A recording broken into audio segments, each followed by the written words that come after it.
दोस्तों, अगर फॉलोअर्स के हिसाब से देखें तो क्रिश्चियनिटी, इस्लाम, हिंदुइज्म और बुद्धिज़्म के बाद दुनिया का पांचवा बड़ा मजहब सिखिज़्म है। आपने सिखों की टर्बन, दाढ़ी, लंबे बाल, कृपान कड़ा तो देखा है, लेकिन सिखों का आखिर अकीदा क्या है? सिखिज़्म आखिर है क्या? खालसा क्या है? जब सिख वाहे गुरु जी का खालसा, वाहे गुरु जी की फतह कहते हैं तो इसका क्या मतलब होता है? सिखिज़्म में खुदा का क्या कॉन्सेप्ट है और सिखों के गुरुज कितने हैं? आज की वीडियो में डिटेल में बात करेंगे हम सिखिज़्म पर। सिखिज्म इब्राहिमिक रिलीजन्स जैसे कि जुडिज्म, क्रिश्चियनिटी, इस्लाम और सनातन धर्म के मुकाबले में एक नया मजहब है जिसकी बुनियाद बाबा गुरु नानक ने रखी। बाबा गुरु नानक देव जी की पैदाइश हुई थी 1469 यानी कि 1469 में ननकाना साहब में, जो उस वक्त तलवंदी कहलाता था। आज ये रीजन पाकिस्तान का हिस्सा है और इसे ननकाना साहब कहते हैं। बाबा गुरु नानक देव जी की पैदाइश एक हिंदू फैमिली में हुई, लिहाजा उनकी परवरिश भी एज अ हिंदू ही हुई। बाबा गुरु नानक बचपन ही से स्पिरिचुअल थे, लिहाजा उनकी मुआशरे के पहलुओं पर बड़ी गहरी नज़र थी।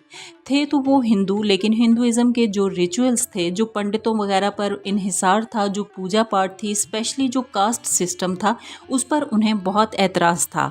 यही वजह है कि 30 साल की उम्र में उन्हें एक स्पिरिचुअल एक्सपीरियंस हुआ। खुदा की तरफ से उनके पास एक पैगाम आया और उन्होंने अपने लोगों से कहा कि ना कोई हिंदू है और ना कोई मुसलमान। इस दुनिया में सच्चाई है तो वो सिर्फ ये कि खुदा एक है।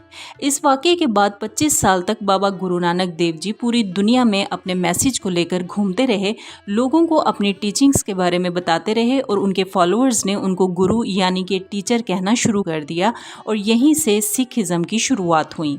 सिखिज़्म के मानने वालों को सिख या फिर सीख कहा जाता है, जिसका मतलब है स्टूडेंट या फिर तालिब इल्म। सिख मजहब में गुरुज की बहुत ज़्यादा इम्पोर्टेंस है। सिखिज़्म में कोई 10 गुरुज हैं, जिनमें सबसे पहले हैं गुरु नानक देव जी, इसके बाद गुरु अंगद देव जी, गुरु अमरदास जी, गुरु रामदास, गुरु अर्जन देव, गुरु हरगोबंद, गुरु हर राय, गुरु हरकृष, गुरु तेग बहादुर और गुरु गोबिंद सिंह। और दोस्तों, एक 11वें गुरु भी हैं, लेकिन वो कोई इंसान नहीं बल्कि एक किताब है जिसे सिख गुरु ग्रंथ साहब कहते हैं और ये सिखों की रूहानी किताब है। इसको मुख्तलिफ सिख गुरुज ने अपने अपने वक्त में कंपोज किया और फिर इवेंचुअली इसको कंपाइल करके गुरु ग्रंथ साहब बनाया। सिखों का बिलीफ सिस्टम बहुत ही यूनिक, इंटरेस्टिंग और प्रैक्टिकल है। पहले तो ये कि उनका ईमान सिर्फ एक खुदा पर है, यानी they believe in one God. यही वजह है कि गुरु ग्रंथ साहब की जो पहली लाइन है वो है एक ओंकार, जिसका मतलब है कि खुदा एक है। सिख अक्सर खुदा के लिए वाहे गुरु जी का लफ्ज़ इस्तेमाल करते हैं, जिसका मतलब है वंडरफुल लॉर्ड। सिखों का मानना है कि खुदा रब्बुल आलमीन है, यानी कि वो पूरे जहान का खुदा है। It is a universal God.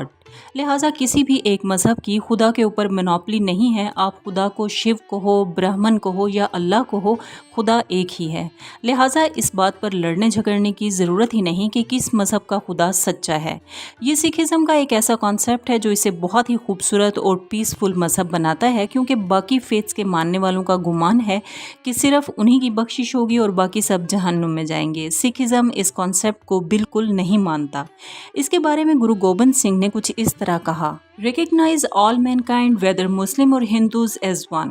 The same God is the creator or nourisher of all. The temple and mosque are the same. So are the Hindus' worship and Muslims' prayer. Human beings are all one. यानी कि सारी इंसानियत एक है, चाहे वो हिंदू हों या मुसलमान। सबको एक ही खुदा ने पैदा किया है और वही पालने वाला है। मंदिर हो या मस्जिद एक हैं। एक हिंदू की पूजा और मुसलमान की नमाज भी एक है। सब इंसान एक हैं। हिंदुओं की तरह सिखों का भी साइकिल ऑफ डेथ और रीबर्थ पर ईमान है, जिसे हिंदुइज्म में समसारा कहा जाता है। अब चूंकि समसारा पर ईमान है, लिहाजा वो कार्मा पर भी यकीन रखते हैं, यानी कि अगर आपके कर्म अच्छे होंगे तो अगली बार जब आप पैदा होंगे तो आपकी अगली ज़िंदगी बेहतर होगी।